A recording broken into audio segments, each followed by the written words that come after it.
Good morning and welcome to the Local Policing Committee held today, Thursday, 12th of March 2026. As you are aware, the public element of today's meeting is being live streamed and those participating have given consent to their inclusion. The recording will be available following the meeting on the City Corporation's YouTube channel and shall be retained for up to 1 civic year. Chair. Great, thank you very much. Welcome everyone and to those viewing online as well. A very substantial agenda of performance and engagement for us to go through today. So looking forward to a good and lively conversation. Thank you very much, Town Clerk. Item 1, we have apologies. Apologies were received from Ben Murphy and Madhush Gupta, who will be joining online. Great, thank you. Item 2, our members' declarations. I have none. Nope. Item 3 are minutes to agree the public minutes and non-public summary of the meeting held on the 10th of November 2025 for decision on page 5. Any comments on the minutes? Seeing none, approved. Item 4 are public outstanding references for information on page 11. Any comments on these? Chair, just whether you're happy to close some of these because I think they relate to the agenda. I think the first one is on the agenda today. Yes, agreed. The second one is well covered and also in the strategic engagement report. Yep. The third one, just for clarity, what we'll do is in the narrative of the performance pack, where it's relevant, we'll give updates around Ask for Angela moving forward. Yes.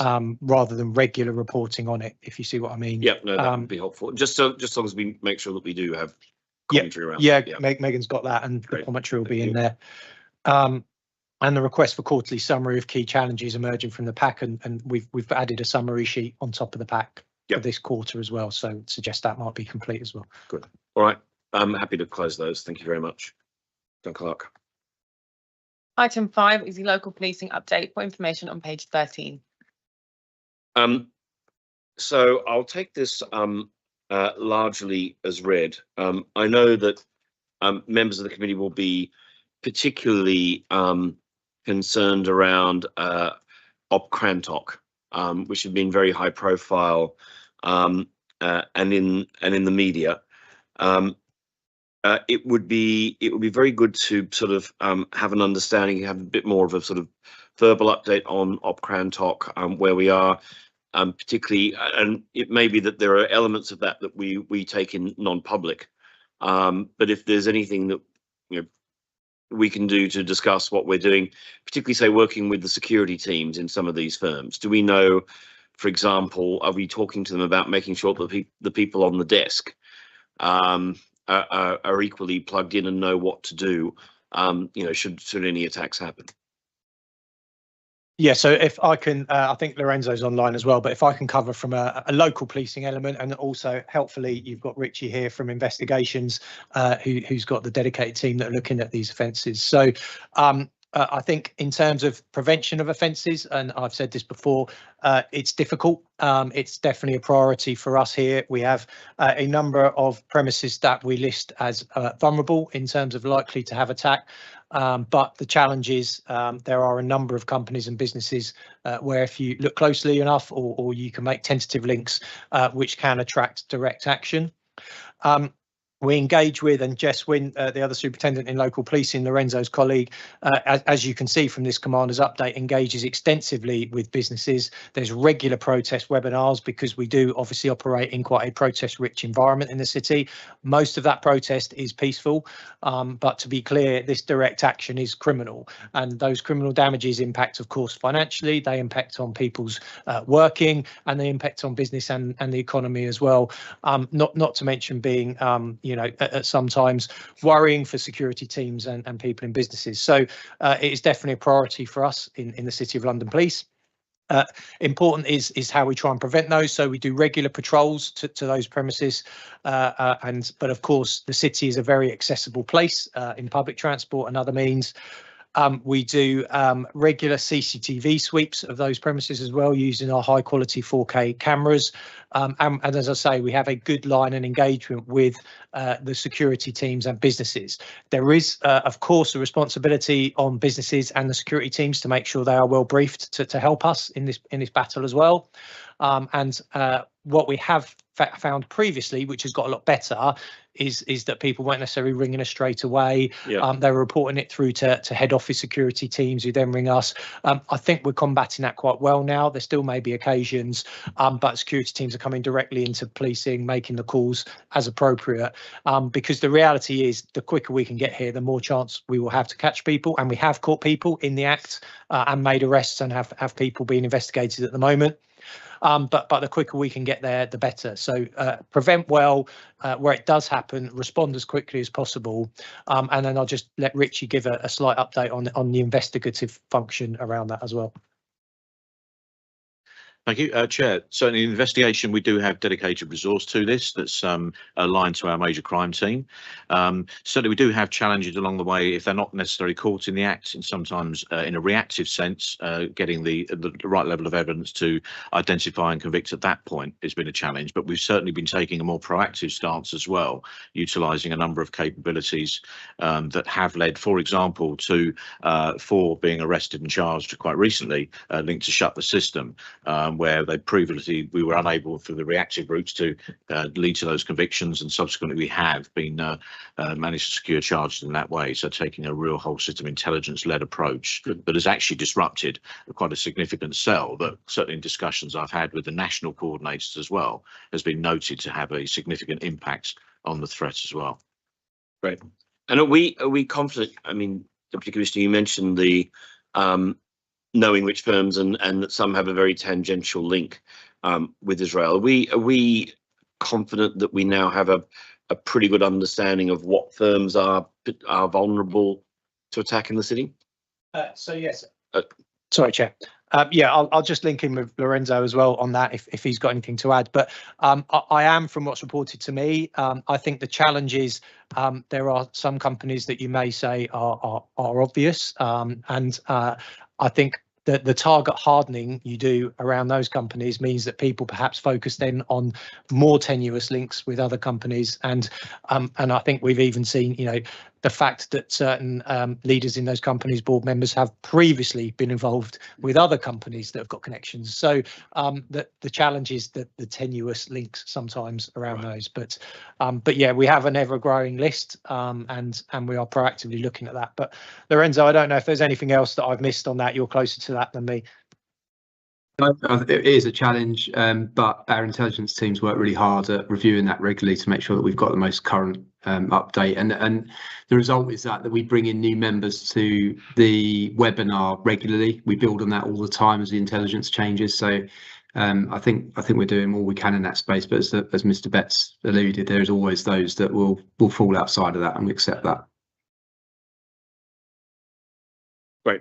All right. Thank you very much. Any other questions? Deputy Chair.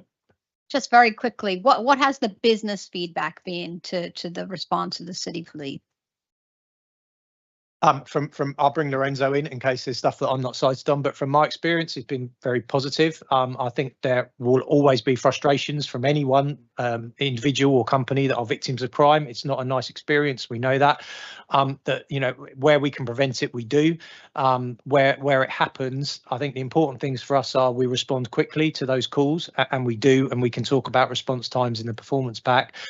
We give a good level of service, certainly in terms of forensic opportunities. Those teams deploy very quickly here, and take those forensic opportunities for the investigations, which then allows the crime scene, which it is, to be removed and allow people back into the business. So those high levels of service are fairly unique, I think, around these kind of offences across the country. We understand why they need to be, but they are very high. So business feedback I've had is good, albeit I fully appreciate businesses' frustrations that the offences occur in the first place. But Lorenzo, I don't know if you've got any more on feedback from businesses. Positive around our response, frustration about the incident, of course. And so Jess and I review every single one of these instances.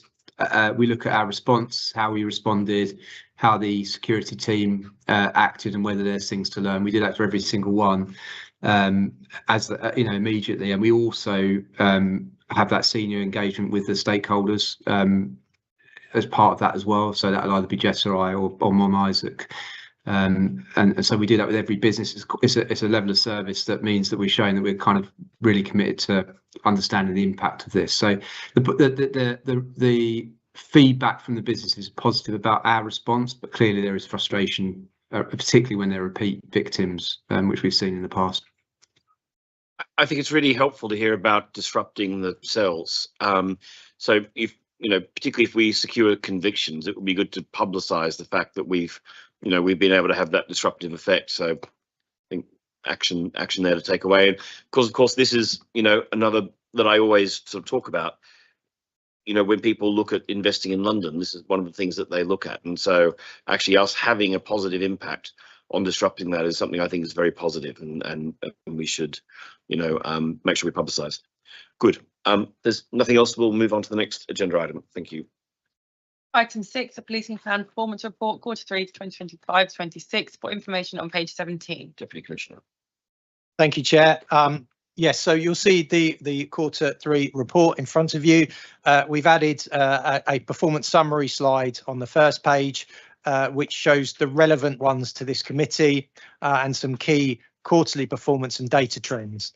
I will draw your attention to all of the green and a few ambers, but of course also the red on there, which relates to violence, which hopefully I can offer you some reassurance around today. On the next page is an executive summary of some of our key priorities from the policing plan, which I'm sure you've read. So I'll dive straight in and probably pause at certain points, Chair, as I know you prefer me to do that for questions at sensible segments. So on page 22 of the pack is the slide around all crime. So the positive news around that is that of the 12-month rolling period, all crime is down 6.9%.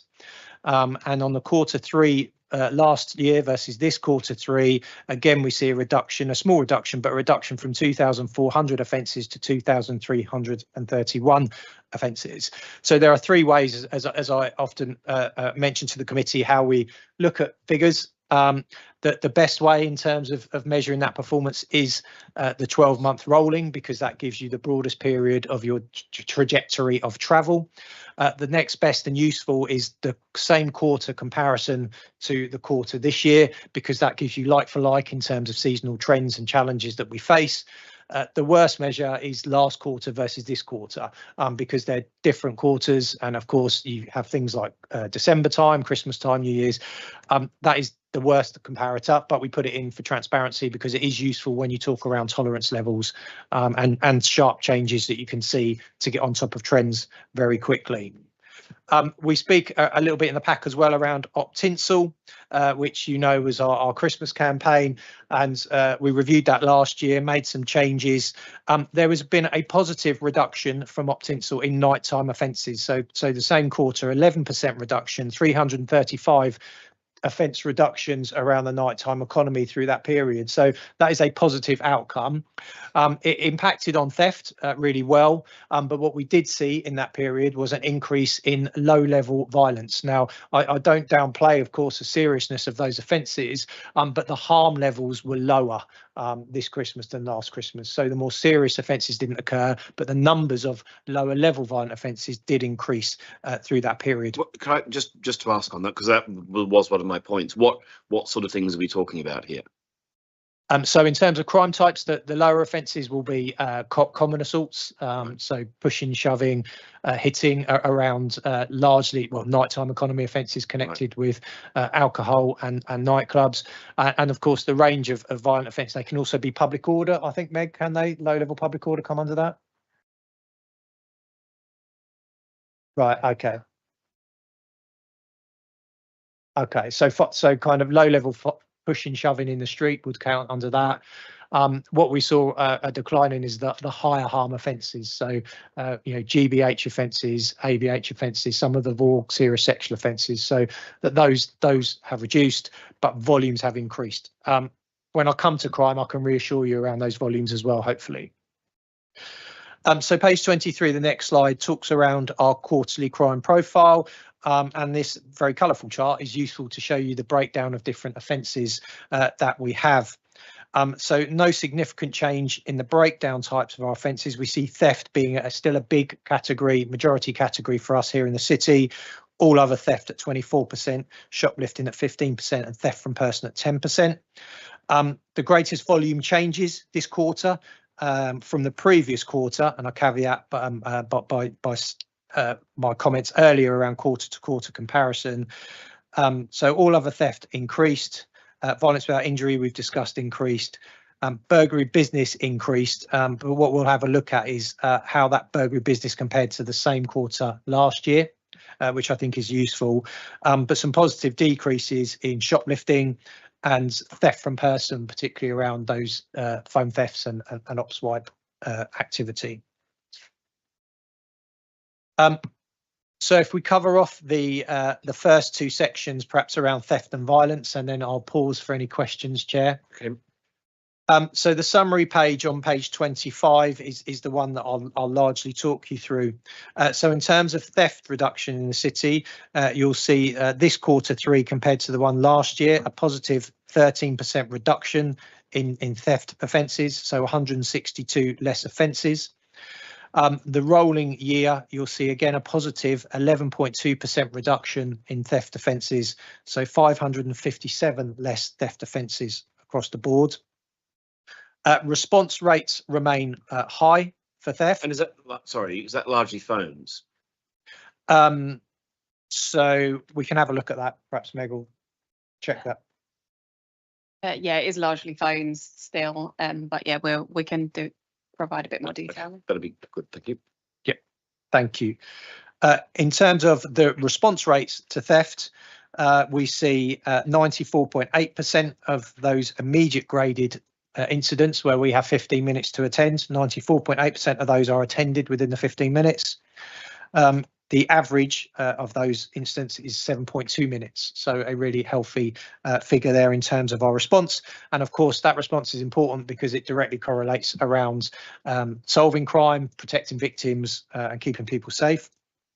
In terms of the significant graded incidents that we have, so those are incidents that don't require an immediate response, and we have 60 minutes to attend those. 98.8% of those were attended within the 60-minute period, and the average attendance time for those was 16.7 minutes. So a really good response on our theft there as well. Those reductions relate around op swipe, as we've said, around phone thefts. Some good work around shoplifting and a good focus from our neighbourhood policing teams. We are utilising our hotspot policing with the evidence-based policing very well, and some of that impact as well around theft was a result of Optinsel and some good deployments there based again on that evidence-based policing.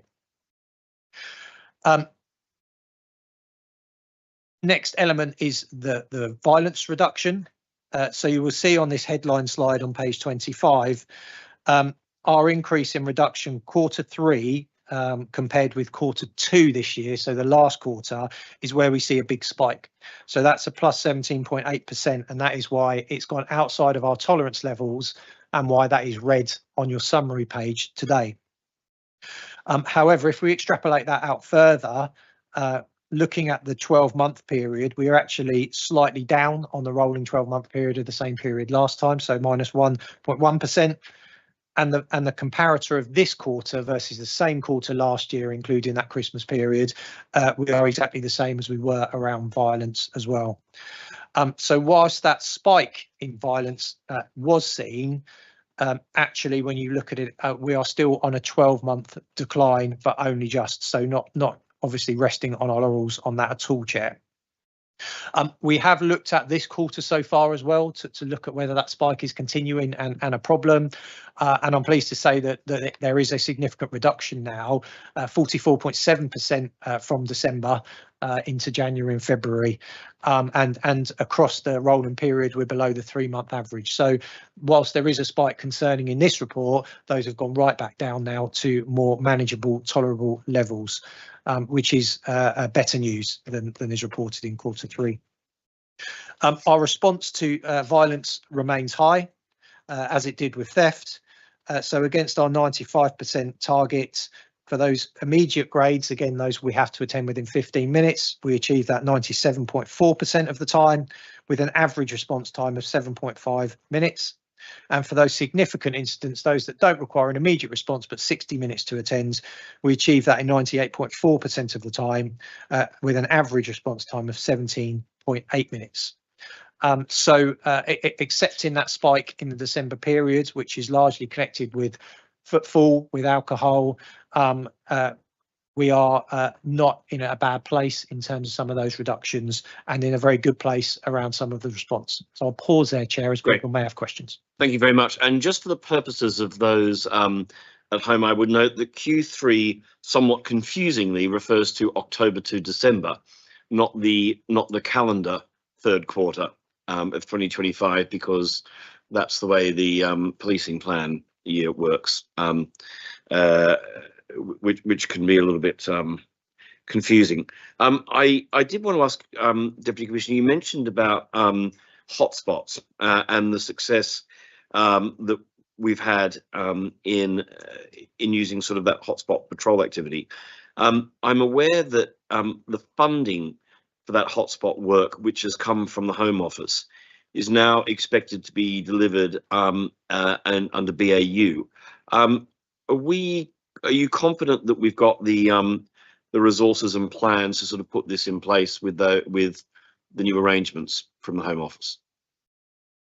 Thank you, Chair. Yes, is the short answer, and perhaps I'll bring Lorenzo back in again just to give you a bit of a highlight of how we're doing that. But absolutely, we've used the funding wisely. But actually, the hotspot policing should be business as usual and built into all of our patrols, not just our neighbourhood teams, but our response officers and all of our officers that are out and about in the city. So yes, it should be BAU, and we do have plans to build that in. But Lorenzo, I'll just bring you in case there's some detail that you can add. Yeah, of course. So, Mr. Betts explained that over the last year we have had the funding from the Home Office, and so whilst we've used that, so the funding had a number of intentions. One of that was to pay for officers overtime, so that we could get more officers out at different times. But part of that was also to make sure that we create a sustainable approach, and that's kind of what we've done. So we've delivered a whole range of training across our teams, particularly our analytical teams, so that they're able to assess the data in a way that allows us to confidently predict our hotspots.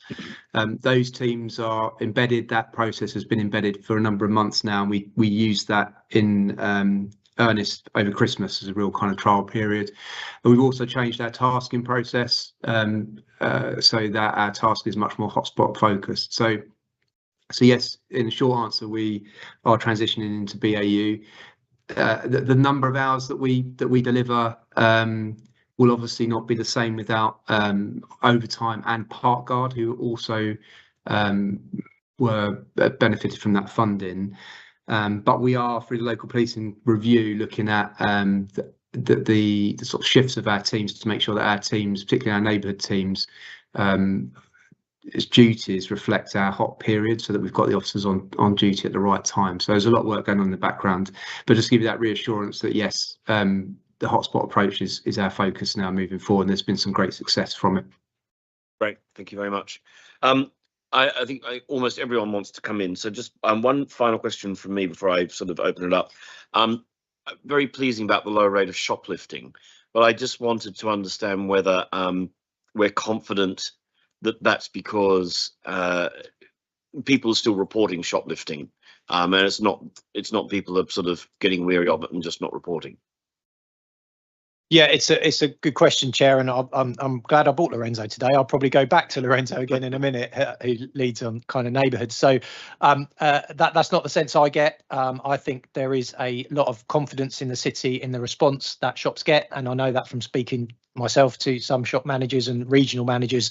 They get a good response here in the city, and so effectively are less concerned around some of their shops as they are in other parts of the country.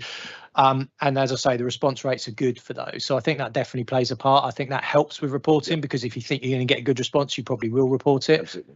It is definitely we have definitely seen an increase in reporting nationally, shoplifting. But I think you're right, we have to keep encouraging that. And that's part of the reason why we made it a neighbourhood crime, a local crime, because it is here. And that's why our neighbourhood officers focus on that. And they are regularly into shops and speaking to our shopkeepers, because we know that our offenders are sometimes the same people, and they're the same people that are committing other crimes in the city as well. But Lorenzo, any other views you've got in terms of shop theft? There's no sentiment that reporting has reduced. If anything, it's been the opposite.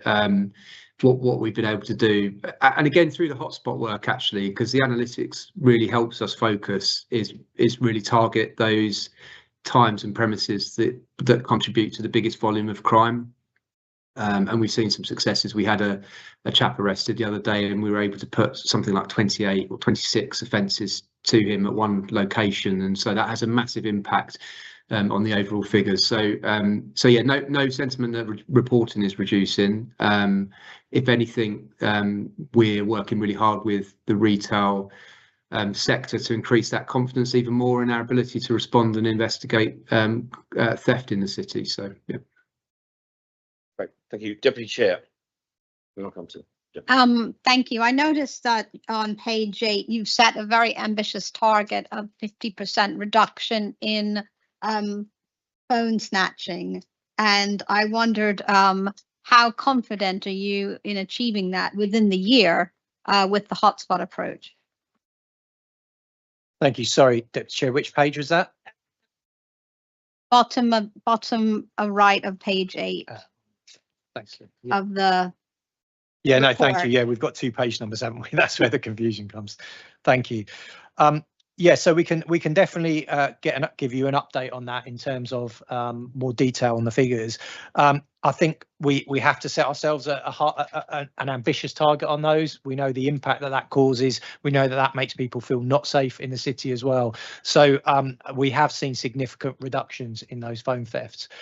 Whether we'll hit big targets like that remains to be seen, but I think what it does do is sharpen minds and keeps the focus on it. So Mandy Horsburgh, who will be our new commander, has done a lot of work, as has Richie and Loz and other people. It's a team cult effort on that. So I'd like to think that we make really big reductions, but the main thing is that those are consistent reductions as well, so we don't see them spiking up again. That's the real trick for me. Deborah. If I could ask 2 quick questions, Chair, that would be helpful. The first one is, I know we've commented before that the actual layout and content of this report is really good, and I would repeat that. It was just sometimes in the past we have seen maps showing where the sort of hotspots are. And I think it would help occasionally to have some sort of map showing the sort of geography of some of the areas of activity. Okay, and the second question was really prompted by a comment from Lorenzo about park guard. I just wondered if at any point we do get the opportunity to discuss the kind of interrelationship between what park guard does and what local policing does, because I think I would find it helpful, but I don't know, Chair, whether the rest of the committee would, or if it's appropriate. Right, let's take a couple more questions and we'll come back to you. I saw Ben next. Thank you, Chair. I mean, mine was just really on theft, and I appreciate the picture that's presented on some pages then sort of almost doesn't, it's difficult to correspond with the summary page slightly and the reductions that have been delivered. But I guess my point really is at the bottom of page 8 or 26, depending on which number you're using, we've obviously just pulled out 3 of the crime types for the chart. But obviously there are a lot more theft types. Why have we taken that approach as opposed to some of the other theft types that are in the overall crime categories? Thank you. Helen. Thank you. 2 main points from my perspective. I was looking at the the table, and I haven't got, page 23, the very colourful one, and I have to say that all of the different shades of green really challenge my eyesight, and I'm not sure that I'm reading the dots carefully enough to get a proper picture of it. But I was looking at rape and stalking and harassment and possibly other sexual offences, and trying to think about those in the context of our strategy on violence against women and girls. And it would be really helpful in looking at the performance report if we could see some of that set against some of the strategies that we've already agreed, and whether this gives us confidence that we are delivering from the strategy, and what more we might need to do if we're not. So it's linking specifically performance against things that we've agreed strategically, as I said. The other point I wanted to make is about hotspot funding, because I've had the benefit of a discussion on this in a different committee, where I understood while the ring fencing for hotspot funding is no longer there, it is still, that money is still built into the main grant, if that's the right term. So it's not that, as I've understood it so far, it's not that the money is lost, but it's not directly ring fenced to a particular area. Because I'd be really concerned if we were in any way to lose the focus from the hotspot work, because as I've understood it, it has been really positive. And I think that somehow we need to retain that focus and keep what's worked really well from that, albeit the funding route might look slightly different. I mean, I think Lorenzo sort of addressed a lot of that. The funding's there, but it's been ring fenced. Yeah. No, the funding was ring fenced. As I understand it, is no longer ring fenced. And what I'm asking is specifically is that the work that was categorised as hotspot is protected because it was. Let's just deal with this issue now. So I'm happy to be corrected, but the hotspot funding, Helen, was an additional £1 million from government, which ceases on the 31st of March. What government has done is suggest that there should be a ring-fenced amount of money within the grant, the other grant that they give the policing. So it's the removal of an additional £1 million that's the issue. Then I'm confused by what was reported to us just now then. So it wasn't ring-fenced, but it was an additional grant. It isn't. Ring-fenced additional grant, yes. Ring-fenced additional grant. So the position now is that million part of the uplift that police received? And fundamentally, what I'm asking is that the work be protected if in all aspects of where it was beneficial, wherever the source of money is. Thank you. Yes. So the communications I've seen, I'm happy to go. We can go back and check whether that ring fence, that funding for the hotspot policing has stopped, and that the suggestion was that the work should be encompassed within the neighbourhood policing uplift, where there has been funding provided for extra neighbourhood policing officers, which we're recruiting. So the money, I don't think, is there specifically. The capacity has been suggested that that's within any uplift of neighbourhood policing officers. But to reassure you, what we're doing is all of our neighbourhood policing officers will focus on hotspot policing as our response officers as well. So I think you're right, but the way it was presented is the money is now being used to help fund some of those new posts that we've been given in neighbourhood teams. We're confident we can protect the positive work that was happening through the hotspot money through the neighbourhood teams. Yes, and in fact, others might have a different view. I think it's better, because what we should do is we should be doing it as business as usual. This should be everyone's business. So when one of our officers comes out the front door, they should be knowing I'm going to go and patrol that area for 20 minutes because I know that's high crime for violence, for shoplifting. The problem when you have ring fence money and you pay for it in overtime is it's good work, but it's a group of people that are just specifically doing it. It's not a cultural change in how we police. So there are some benefits of it. And which is what I took from Lorenzo's comments earlier, I have to say as well. Did you have, sorry. Right. Okay, and I'll just take Michael. Mine is just a simple one, an acknowledgement. Thank you for your update regarding on the violence aspect. Regarding Q4 and the trending figures going in a better direction. There is a note around some statistical analysis that you're doing just the question really to ask is, would that be coming back to the committee to give us some understanding of some more depth around what created that spike, if you can understand from the analysis that you're doing? Will that be coming back to committee for us to discuss and review? Great. Good. Deputy Commissioner. Good, thank you. All really good questions as ever. So in terms of the maps and hotspots, Deborah, we can show you the link. Actually, I think you can get that from our external website. So you can just literally click in. I'm looking at Meg for the reassurance that I always need. We've got the hotspots definitely on the website still, haven't we? Yeah. So you can go down to your area and then it will show you the hotspots. So we share that publicly, and perhaps Meg could probably show you at the end if you've got time. Park Guard, yeah, in terms of is an interesting one for governance. Probably just, I don't know if that's the Crime Disorder Scrutiny Group or if that's here. I mean, obviously they're not a policing function, but with a number of other partners, we work in conjunction with them. So perhaps I'll leave that to Richard to consider how we might reassure or provide that, if that's okay. Ben, thank you. I suppose the key thing around the pack for us is just so to also cover the two page number questions. This is our performance pack that we monitor and we evaluate through our own organisation. That's what you see here as well. So I think that's useful because it's continuity. It's also produced once, used often. But where we can tweak that to help the committee, happy to do that. I think in terms of the theft question, we use those three types because they are the most prominent types in terms of numbers. But Meg, I don't know if you've got anything else to add on that one. Nice.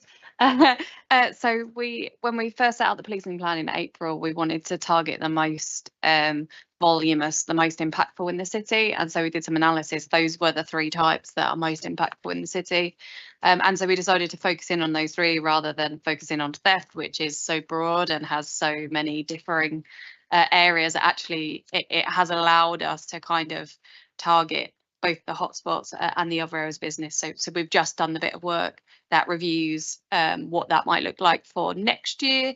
It's still those three for now, so they are still the three that are kind of most impactful in the city. So that's why we chose those three, rather than picking just theft. If we covered all of theft and all of violence, we'd be covering most crime, and then it's much harder to target our focus on that. Chair, could I suggest we just have a one-line stat on overall theft on the same slide to contextualise how much is actually then those three categories?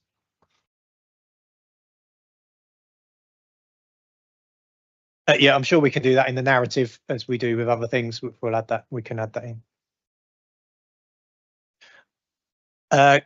Good, thank you. And then Helen, again, note your comments around the pack. I'll see if we can do something with the colours. I don't disagree. I think it's more intended to give a flavour of the different kind of offences. Your point around strategy is again well made. I think linking it to those strategies that we've agreed, like VORG, as we do with the EDI strategy in Michael's board, is useful. So I think perhaps I might just ask Meg to take that away and have a think about how we might just frame that. Even just in the narrative, just to say, look, this delivers against this strategy as well. Because I suppose what we're doing is these are based on the policing plan, aren't they? So the policing plan that we've agreed, and it's how those strategies underpin those elements of the policing plan, which is probably in the policing plan, to be fair. But we can certainly pull them out for this report and just remind those. And hotspot funding we've covered. Yes, and then Michael, to your point around some more analysis of the violence spike, Meg, I don't know if we've got that or we can do that. I'm certainly happy to bring it back. Yeah, I think our intel analysis team have done that bit of work, or I haven't seen the result yet. I think it's got to go through. From my perspective, it'd just be good to see and to get a greater understanding, because it can help us to understand where your activities are driving down and reducing items. Yeah, no surprises. Sorry, what we'll do is in the narrative of next quarter, we'll say what the analysis was, why that spike was, and then hopefully he says we'll show you the reductions that we've continued to make off the back of that as well. So, good. I think that's all I had, Chair. Yep. Apologies if I've missed any. Do you want to move on to the next section? Indeed. Thank you.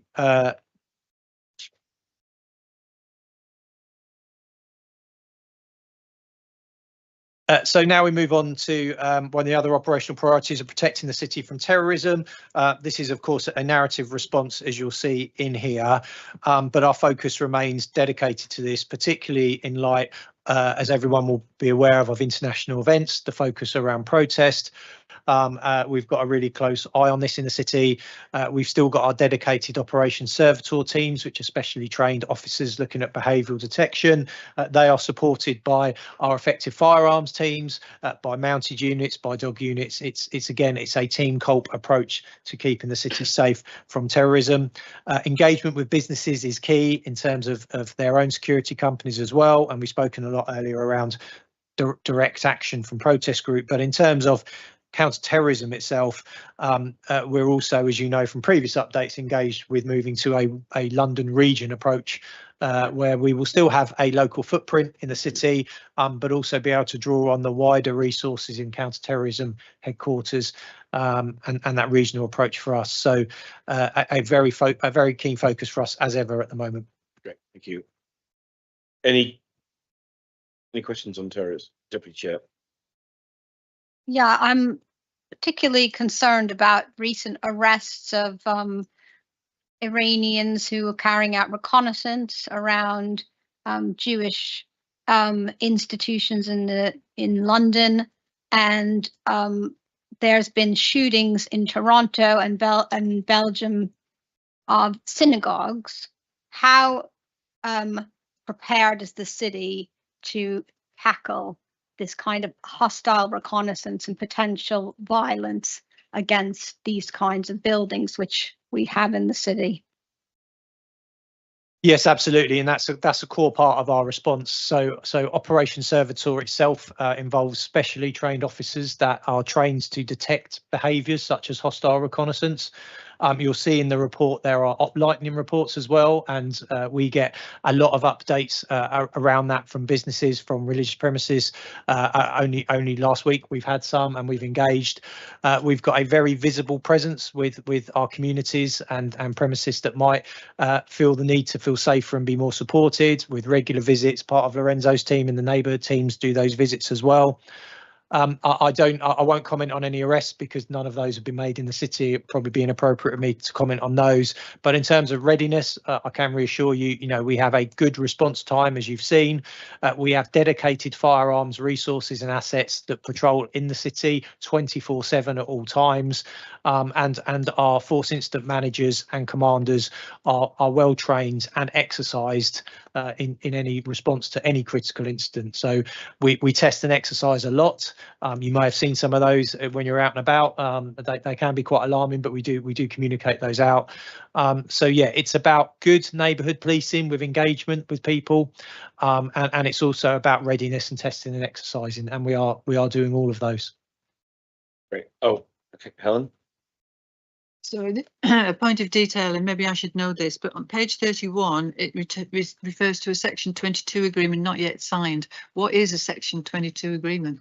Yeah, apologies. So that's a collaboration agreement where you collaborate with other forces. It's a setting out document to formalise that. I think they go through Police Authority Board here, actually. Okay, thank you. Sorry, yeah, it's terminology. We should internal report, which we should make more external. On terrorism. Yeah, okay. Just coming back to that point that Helen made, do we know yet who will have responsibility and leadership of the collaboration with the Met, and will the city still have a leadership role there, and what are the plans, and how can we ensure we're not sort of playing, because we've got all these important things to protect in the city and needs to have leadership inside of that. Yeah, absolutely. And we're very clear on that. So reporting lines from, it's not it's moving to a regional approach to counter-terrorism rather than a collaboration with the Met. That is a byproduct of it, but we're moving to a one London region approach. So with that, I've been really clear on our red lines with the programme team, and that we must remain and have a footprint of our people here in the city. So we will have a satellite function here in the city from that, but be able to draw on the resources of the London regional approach to do that anyway. The Commissioner is still accountable for delivery of counter-terrorism in the city, as am I to him. So we are really clear that the commander who will lead that team, who we've already met and had briefings with, will have to report into us in some context, and she is very happy to come and report into committee if she needs to as well, and we'll do that at times to give you that reassurance. So it's definitely on our agenda. I think the reality is, as with many forces, if we needed to draw on what was counter-terrorism headquarters that sits within the Met, that would happen anyway if we had a worst case scenario event here. So they would come in and support us on that anyway. This is formalising that approach as a London region whilst keeping our own footprint in the city for all the reasons you state, and our important buildings, our high impact of people and footfall. Ben, on terrorism.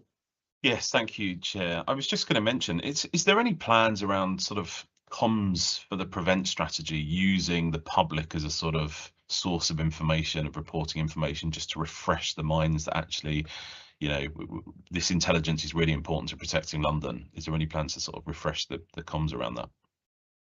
Commander Khan. Good morning, Chair. Good morning to everybody.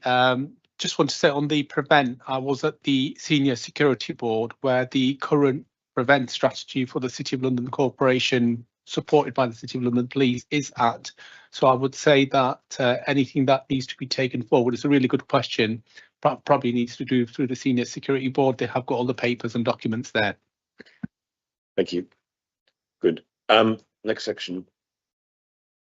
Thank you, Chair. So we move on to a key deliverable for us, putting the victims at the heart of everything we do. And I've spoken around victims as we've gone through as well. So for reasons we explained to the board previously, unable to report around the victim satisfaction survey at the moment, but still able to report around our compliance with victims code. So a very small change around that from quarter two to quarter three there, but still very high in terms of our code of compliance. If you look at the solve rates, then some of those have dipped slightly, which is a concern because we've always been above national average on those. But having looked at those now, again, that dip can be seen to have improved. So where we were for the quarter reported 10.2%, most recent figures show a 14.2% positive outcome rate, which is back over the national average of 10.2%. And then for victim specific crimes, so those crimes where an individual has suffered, we having dipped slightly to 10.9, we are back up to 11.4, and that's against a national average of 7%. So that's always would want that to be higher, but in terms of national averages, that's stronger. And some of that impact will be around some of those violence and crime numbers and challenging in terms of solving. So that will be a bit of a kickback from that spike that we've seen in violence as well. But we are very clear on our service to victims, and there is a paper on our victim strategy later on, Chair. So I'll probably hold off for any further detail on that if you're happy. Great. Questions? Oh, Ben. Thank you, Chair. I was just going to ask, on page 36, securing positive outcomes for victims of crimes in the city. Obviously, a significant proportion here is offences not yet assigned an outcome. It would be interesting to know how long, what the tenure of that bucket is, how long it's taking to get an outcome assigned for victims. Yes, we can definitely look at that data. I mean, it will be very as you, I'm stating the obvious, apologies, but it'll be very different for different crime types. So the life of a crime for one crime will be very different for obviously more complex ones, particularly when you're involving CPS courts and things like that as well. But Meg, did you want to add anything? Yeah, so I mean, for all crime types, in 2425, it was 34 days, down quite significantly from the year before at 45 days. So on average for all crimes, just over that month period, which isn't too bad, but there is nothing sort of nationally available for us to compare ourselves with. Great, good, thank you. Right, let's move on. I'm not going to invite commentary on cluster panels and engagement because we've got 2 items on that later. So I don't know if there's anything you particularly want to draw out here. No, that's fine. So let's move on to productivity then. Thank you. So I'll move on to page 40, which is the crime data integrity standards. So as you know, we got outstanding in our most recent peer inspection on these. This is really important for victim service as well, so that victims can get the right referrals to the support they need. Their crimes can be recorded accurately and investigated properly. So still very strong here on a 93.7% in overall. And those categories, as you'll see, that break down into violence, sexual offences and others are strong as well. So N100s, just for explanation, are offences that are recorded, but they are not crimes and they relate to potential rape offences. Those are where we can't fully establish a crime, but it's very important to record those so that we can establish further details. So that is what an N100 is, just for relevance on that. Using data to inform our decisions is around our use of the dashboards that were developed and actually Meg played a big part in that personally. So we're in a much better place with the use of our data and what we have access to. The big focus for us recently is the quality of that data, because we can have great systems. If the quality of data isn't good, then we're not going to get the right results. So a big focus on that in terms of it. And we definitely saw some benefits around Optinsel, which we've spoken about quite a bit today, around the use of people's data. It links into the hotspot policing as well, and how we use data to understand where we're patrolling and where we're preventing crimes as well. So that's the end of the pack there, Chair. So I'll pause for any final questions. Any questions on that? Helen, then Michael. Yeah, thank you. And I'm looking at obviously the productivity section, and whilst fine with everything that you've said, Paul, about the data, etc. But there's been quite a lot of discussion around productivity in REC, and it's about the effective use of the resources, not just data, the effective of resources in its entirety. And I would have thought, or would have hoped, that maybe it's not right time yet, but we are going to see something through the performance report about how productivity is not just improving the delivery around integrity, for example, but how it is impacting on use of resources and what adjustments there are to resources to improve productivity across the piece. So and I guess technology developments would be one area of that, because we hear that some technology developments can free up a number of manpower hours because they're doing things through AI or something else. But how does that feed in? And that for me is a core part of performance as well, that over time perhaps we can see something along those lines in the productivity performance report. If it's not appropriate for here, then we'll continue to pursue it through REC. But it seems to me as though these pieces need to be brought together. Michael? My comment really is more of congratulations and a pat on the back to the police officer team and City London Police more generally. This is through the Professional and Trust Committee, where I've been myself and a few others have looked at some of the work that you're doing on stop and search and how you're using data in stop and search to target and to operationalize work. And it's a real pat on the back to you guys in the work you're doing. And I know sometimes I can be a miserable whatever, but on this occasion I will pat you on the back and say great job, well done and well deserved. Yeah, good. And echoed. Thank you. Thank you, Chair. Yes, Helen, so yeah, take your point, and I know the focus and it's welcomed in rec around productivity. I think my point at the moment, I think we continue the scrutiny there. Is my view, only because, and I'm keen to report it in performance, but I suppose we've agreed the performance measures and the performance pack based on the policing plan. So at regular points there'll be check-ins on which we've just done, whether we change that.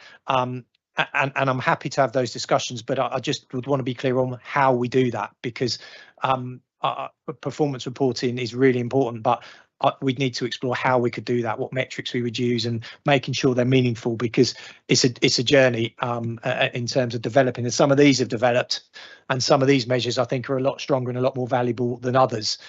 For example, the data dashboards that we just spoke about, I don't think that's necessarily particularly helpful for performance, and it might be one that we drop and then we replace with something else. So definitely open to those discussions, and perhaps through rec we can think about how we start, what performance looks like in that space. It's what the numbers on the page, where we would get those, can we get those, and yeah, what one for us to take forward, if that's all right. Great. And grateful, Michael, for your comments, and I know a number of your committee members came in to see our training, didn't they, for stop and search and use of force as well, was it? Which is always interesting. So we appreciate the interest and the support on that. Thank you. Good. Thank you, Town Clerk.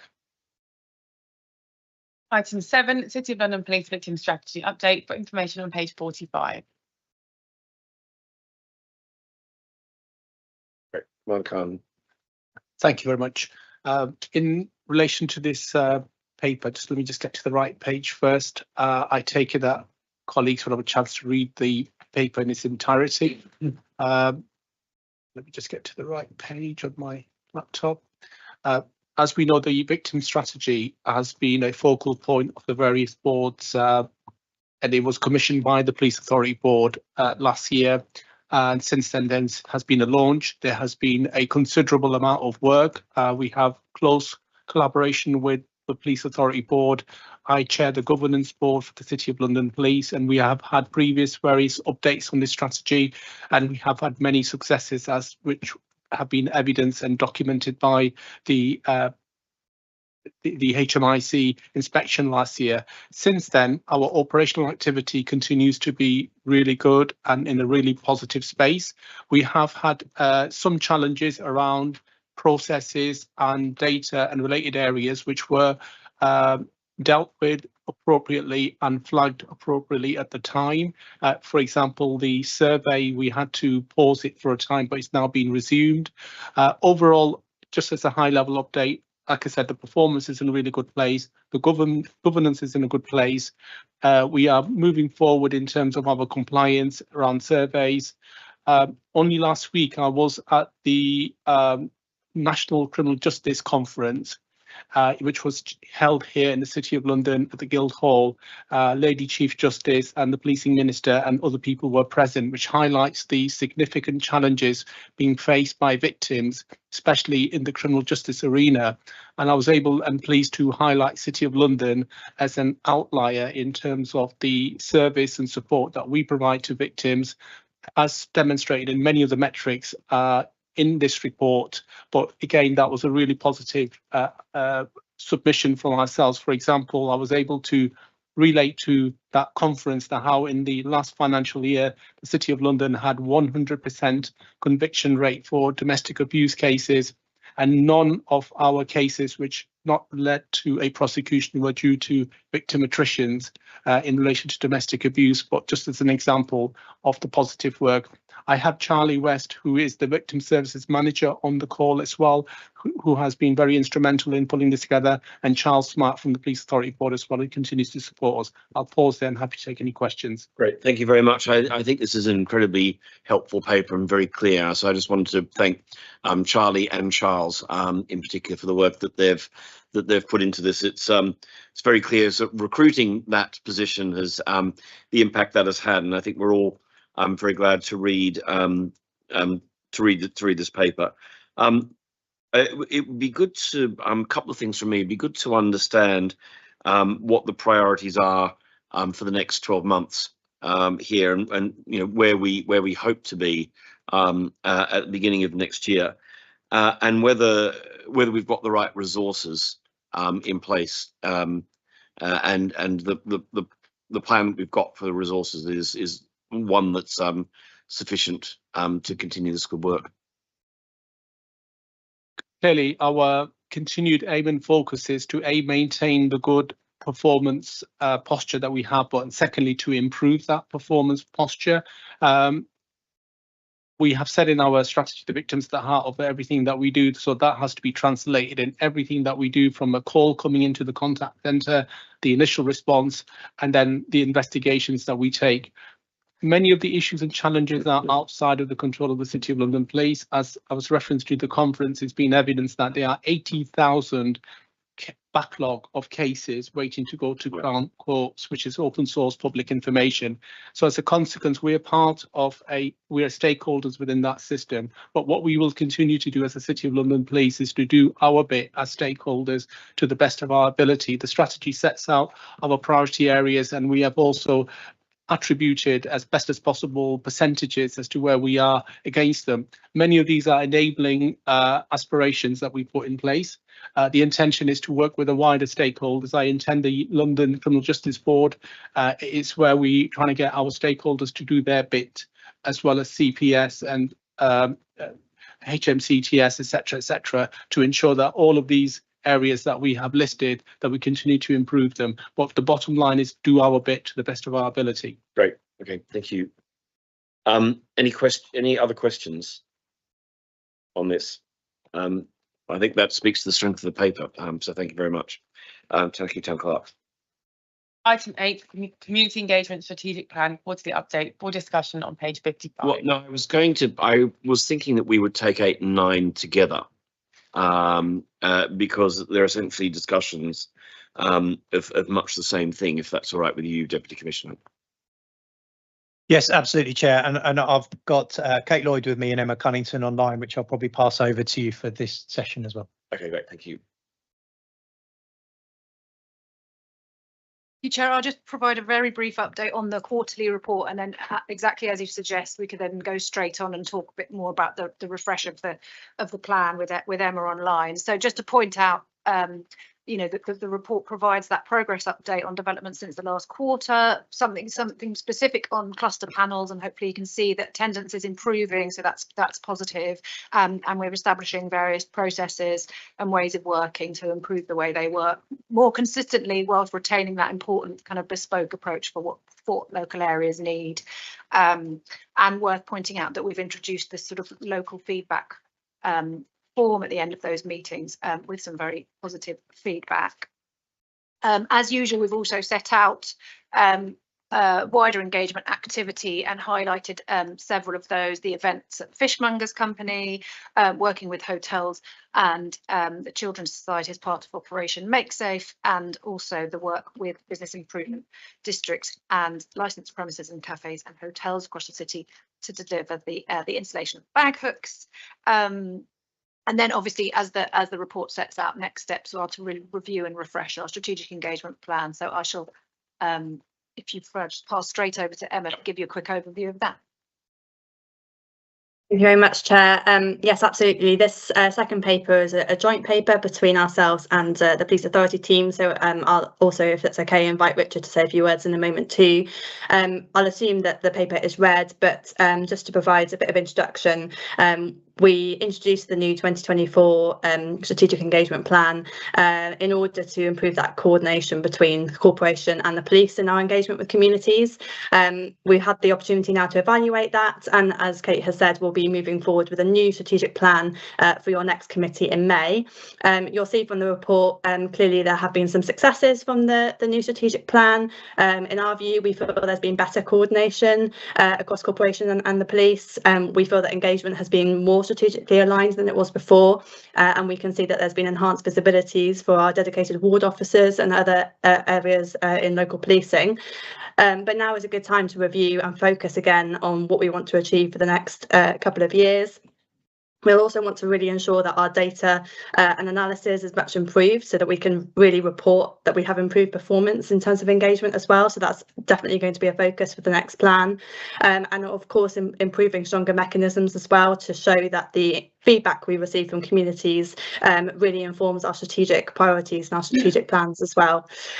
So if it's okay with you, Chair, I'll just let Richard make a comment too, and then we'd be really keen to hear any feedback from members about how they found the plan to date and if they've seen an improvement in engagement, and also any ideas for areas of focus for the next few years.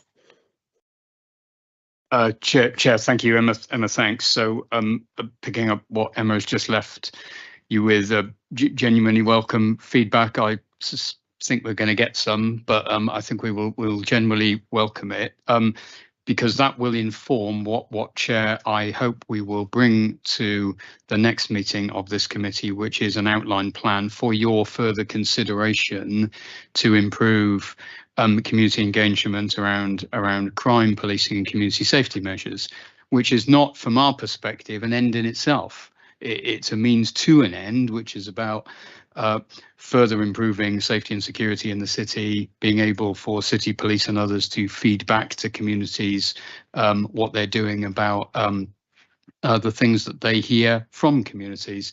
And that's important, Chair. I'll take you back to the terms of reference of the Police Authority Board, which you members agreed last month, where one of the requirements of Police Authority Board is to ensure that local community needs are identified, considered and met.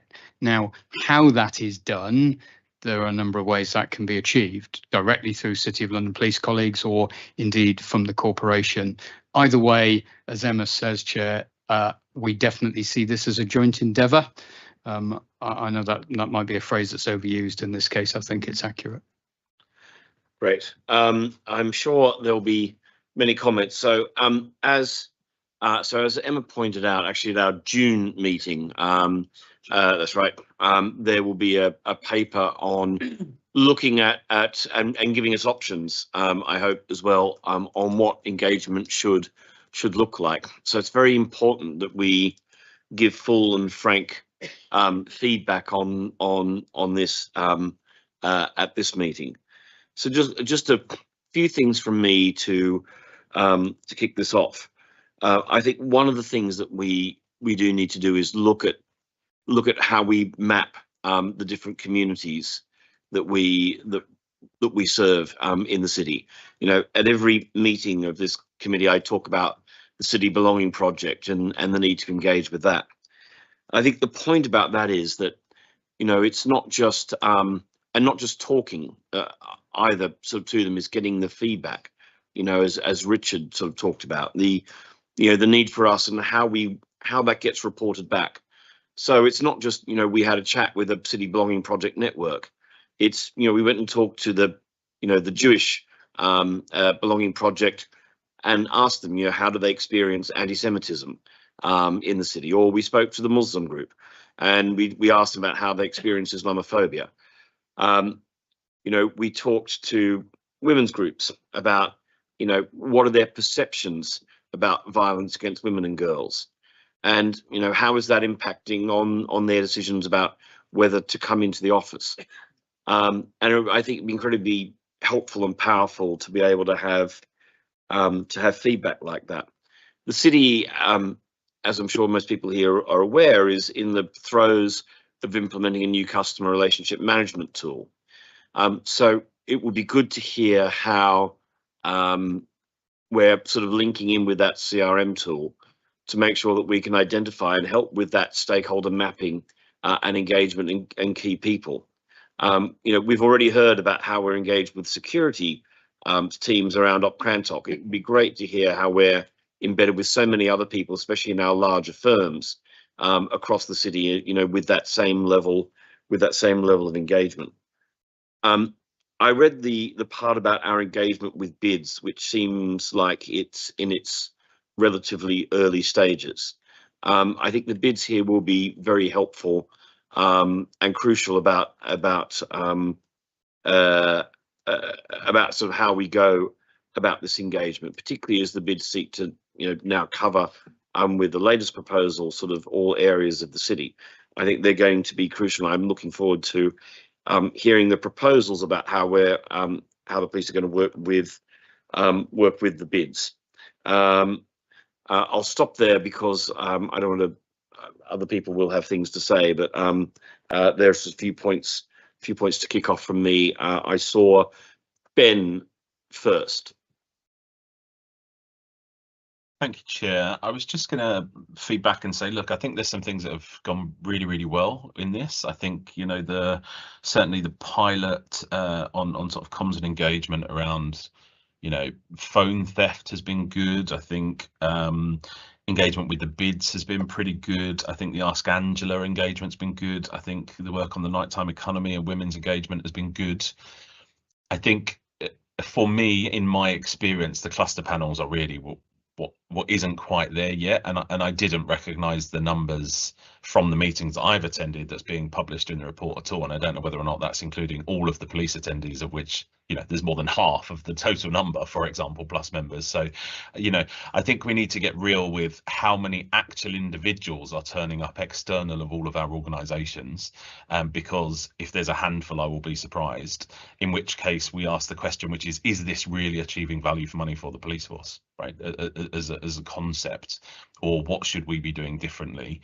I think certainly on the sort of Liverpool Street Bishopsgate side that I'm closest to, there is next to no residential engagement at all. And I think we really need to think about the different audience groups, to the chair's comments, to think about how we deliver that.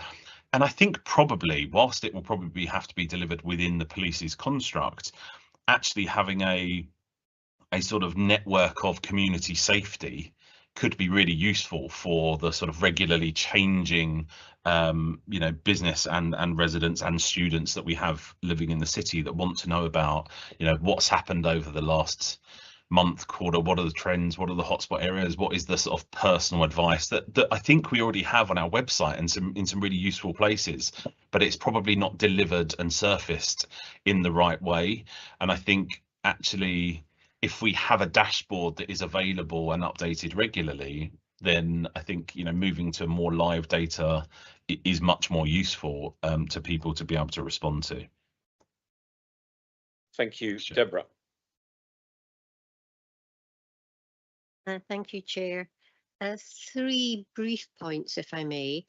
On the cluster panels, I think we have raised repeatedly that the title is misleading to the communities that you're trying to engage with. The cluster panel reflects the way that the police operate, rather than actually telling people what the meetings are about. So I would encourage, if the chair and the committee supports it, changing the name if we're still going to have them.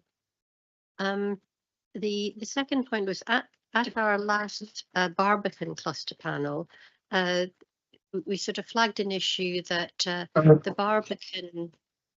Barbican Association runs a ASB reporter, which is really just a way of monitoring the types and numbers of antisocial behaviour. But what came out at that meeting was that the Barbican residents didn't understand that was just a reporting tool. They thought that by using it, they were informing the police.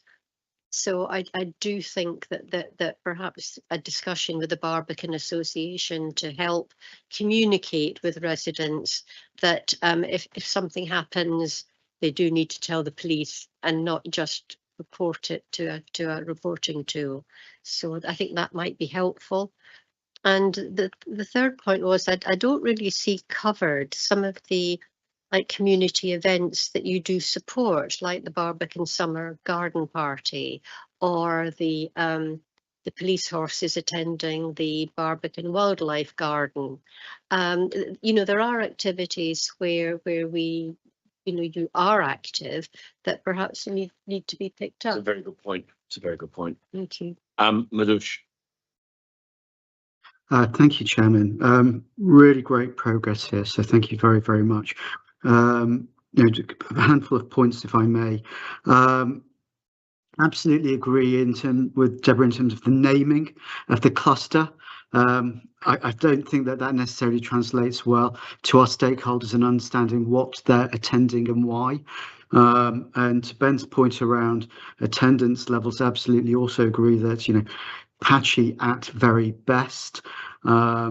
You know, I think there's a real challenge in terms of communicating to thinking to your point, Chairman, around our stakeholder mapping for the City of London, our 9,500 residents, our 650,000 odd workers in the city, the number of occupiers, the sort of 10,000 number of occupiers in the square mile, and how are we communicating, to your absolute point, with these different groups of stakeholders, but also the layering within that? So as a firm, we think about, firm safety from a building perspective and facilities management. So that's one key aspect, in the communications we do around that. But then there's the people who work in the city and how we communicate with them very directly. And the City Belonging Project has made some interesting progressions in this space, but by no means touches anywhere near the 650 odd thousand people that actually work in the city. And how do we get communications both for multi-let buildings, and multi-let buildings tend to have a communications approach for multi-let buildings, and for organisations that have fully let buildings where they have very sort of active interchange sites sharing information, and how we sharing things with those people who manage those information sites, so that the layering of those communications is much more refined inside those organisations. With the bids, the bids do some interesting work in my experience, but incredibly patchy. I've never been particularly impressed with the Culture Mile bid. I sat on the board of it, and Lloyds Bank was very unhappy with what they were doing and how they were doing it. And I attended a bike marking piece, community engagement that was between the City of London Police and the Culture Mile bid on Tuesday. Fantastic event. Again, far more officers and people working for the bid than actually people who were touched by the work that was going on. Me, my son, and 3 other people were there. For an attendance from the bid and police of around about 15-20, and so. I think we need to rethink some of these things very carefully. Thank you. Thank you, Helen. Thank you. I agree with almost all of the comments that have been made. I just want to emphasise two things. The cluster panel meetings. Overall, if these numbers are accurate, then it is good to see that more people are coming. And I know it's been really tricky to kind of bed them in and have them a core part of the communications. The problem is that for the Barbican one, for example, which is the one I'm most interested in, I had 3 city appointments that evening.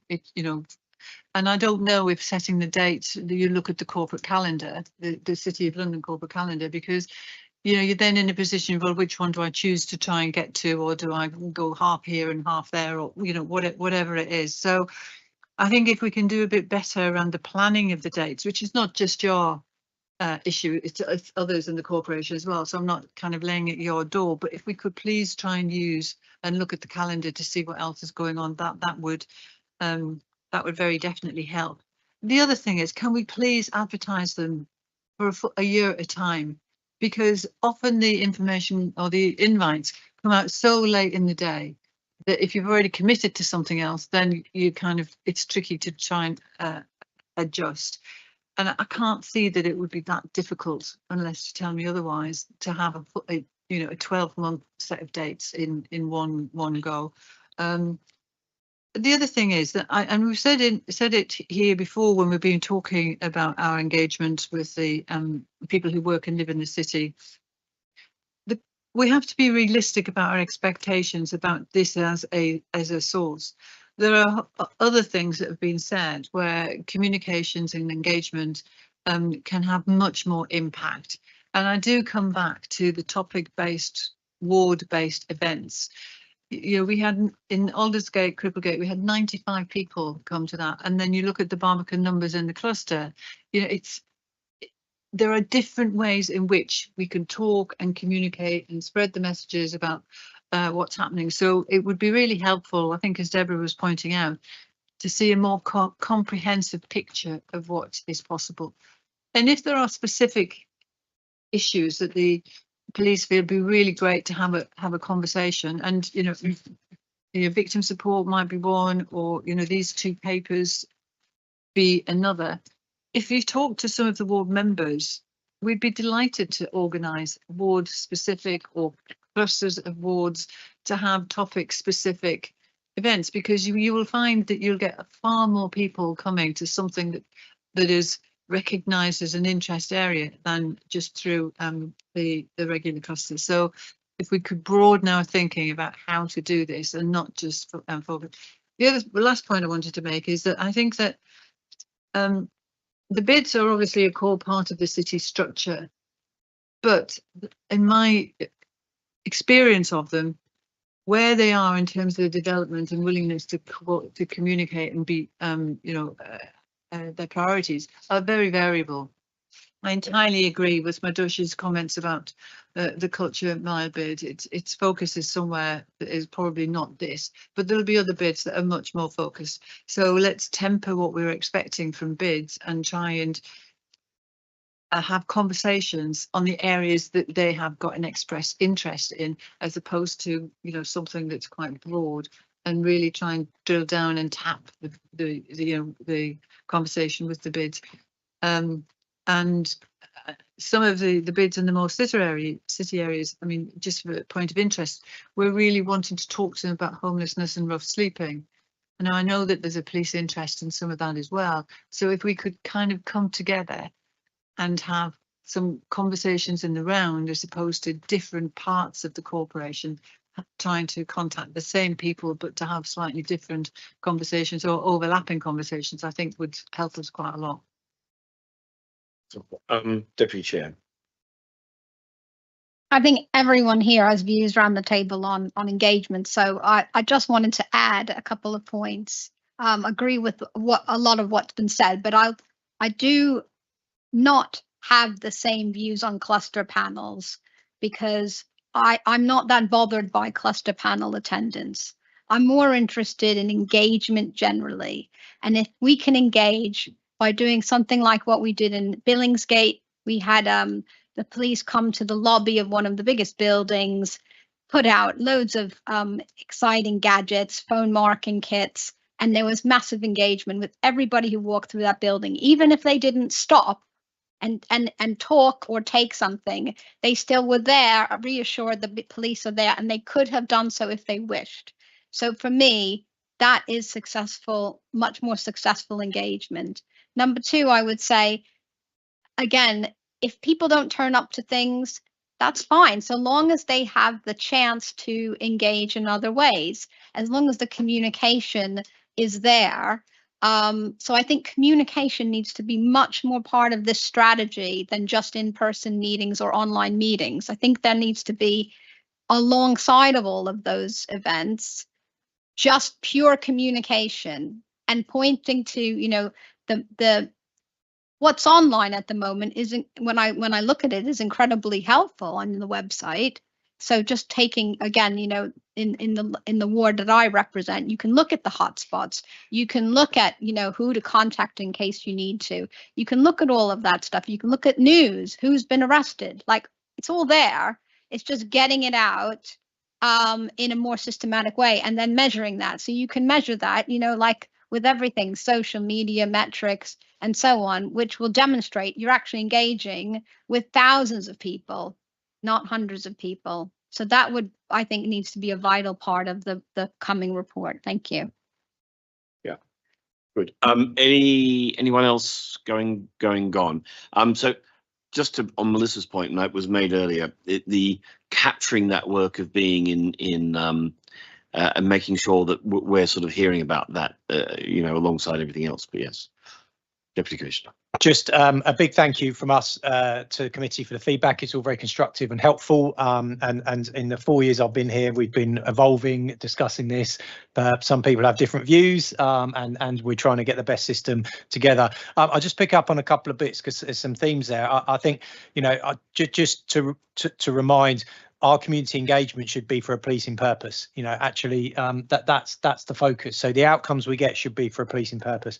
That might be to reassure people. It might be to give crime prevention advice. It might be to get their bike marks rather. But we should have a policing purpose. It shouldn't be engagement for engagement's sake, and it shouldn't be communication for communication's sake. It should have a benefit to us. To Ben's point, and Melissa, also to your point, and this might be controversial, I do not think the cluster panels are value for money at all. I think if we talk about productivity and efficiency, I'd put my head above the parapet now and say if we did a cost analysis of those, it's not an efficient use of police time. So the numbers we're getting, and you will know from previous meetings, I won't be held to account on dragging people off the street to go into these meetings. I don't think that's a good performance metric. The numbers we're getting are not an efficient use of police time, but we put on a service and that service isn't being used. So I'm not convinced they are a good use of time. I agree with you, Melissa. I think we are far better at mapping out those engagement things that are already happening and maximising the opportunities through doing those. And other people have said that from other events as well. So I don't know, maybe we've got an appetite. Sorry, I'm chucking this on the team in live committee. Maybe we've got an appetite to see if we take the cluster panels away and refocus and retarget on the things that are already happening. Question. I think we also need to focus on our tactical plan. So looking at the HMRC, which we should do for policing, that they were relatively happy with our strategic view on it, but actually what is our tactical delivery and how do we measure outcomes against that? So what are our neighbourhood officers doing daily? What is the purpose of that engagement and what do we hope to get out of it, which we need to be better on as well. So yeah, I hear the point around cluster panel titles. I agree. I don't think it's a great title, but I do really question the value in us doing them moving forward. And I think that's an honest question we need to ask ourselves, not at the expense of not doing anything else, but just making sure we really cover that, because I think there are better ways to do it. And the final point is I think people want to receive information differently now. I don't necessarily think everyone wants to go to an event. We're all used to sitting on our sofas or on our trains, getting our information instantly from people. And I think that's definitely a consideration for us as well. Soapbox away, apologies.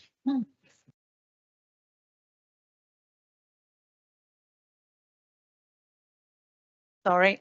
As part of the sort of fundamental purpose of neighbourhood policing, we must provide a space for local communities to tell us what their priorities are and then hold us to account for delivery of those priorities at the most local level.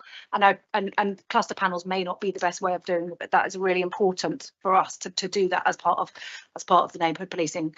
Our neighbourhood policing approach, but then loads of really positive feedback which we can take away, including the point that many of you are making really about doing a real comprehensive stakeholder mapping exercise, really understanding our different communities in the different ways in which they would prefer to be engaged with, has come out really strongly, and we will absolutely do that as part of the refresh. Yeah, and I see that Ben and Madush want to come back, which I will reluctantly allow short interventions, but just before I do, look, I think it's the benefits also include intelligence, right? That's I guess that's the other thing is you know, what I hope we get to in the paper is something where, you know, you come away with information that maybe you didn't have, as well as imparting information that you know, to communities as well. And that's one of the things we should aim at. I mean, we've got, you know, we talk about sort of different groups and city belonging project, but we've also got the banking sector, the insurance sector, the asset management sector, the legal sector, the tech sector, right? It's, you know, there's all sorts of sectors that we should think about. And one of the advantages that we've got is, you know, with electoral services, and again, Mark Edelson and his team have access to this. We know what the 30 or 40, 50 biggest companies are in the city. And, you know, if we sat in the foyers, you know, over a period of 1 to 2 years of those 40, 50, you know, the huge numbers of people that you would engage by doing that. So let me encourage you to think creatively. I have to say, I completely agree that kind of cluster panels are a waste of time, and I'm looking forward to the debate on that in June.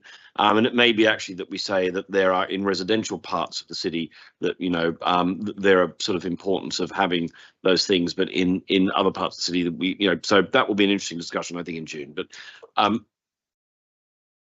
yeah, I'd probably just clarify. I'm not quite sure I said a waste of time. I think I said they weren't value for money in the police. Sorry, that's what I meant to say. Yeah, no. I just want to be clear because we. Sorry. No. I just. And a good look trying to identify which are the residential wards, because there's residents across the city, some quite large and some quite small pockets. But That's a really tricky one. Yes.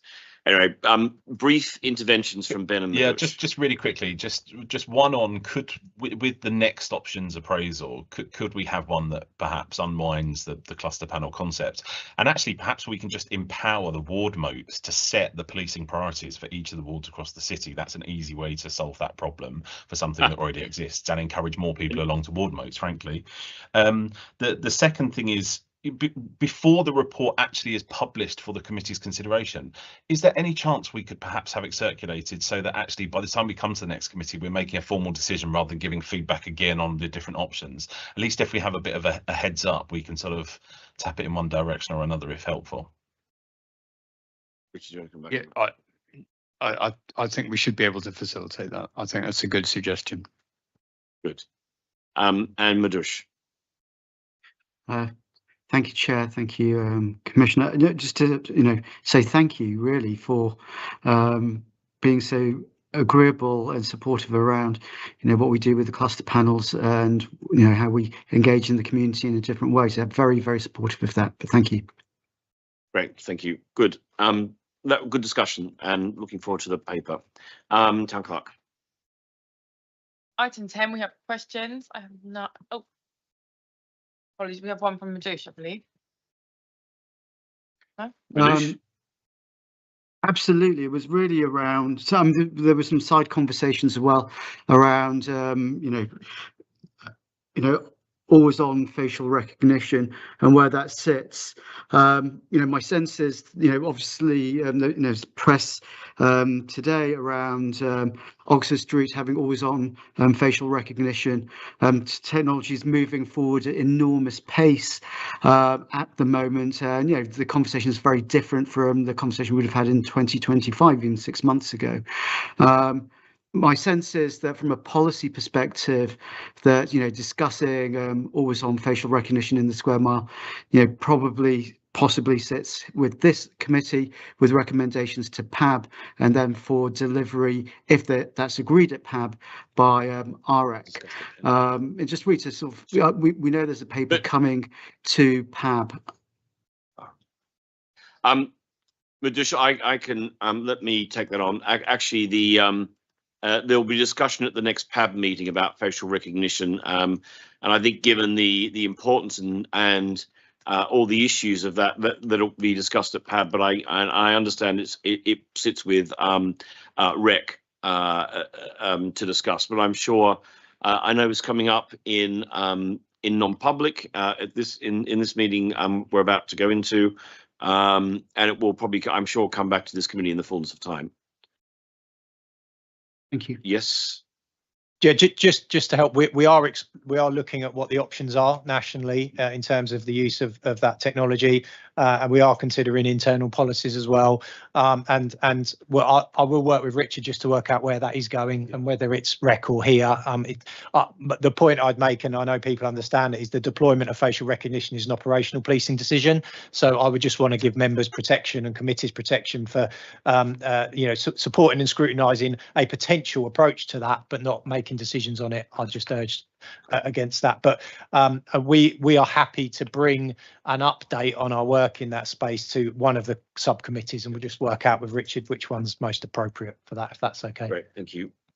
Good. Thank you, Town Clerk. Item 11, any other business? I'm not aware of any. Item 12, exclusion of the public. Are members content? Yes. Thank you to all those who have been watching.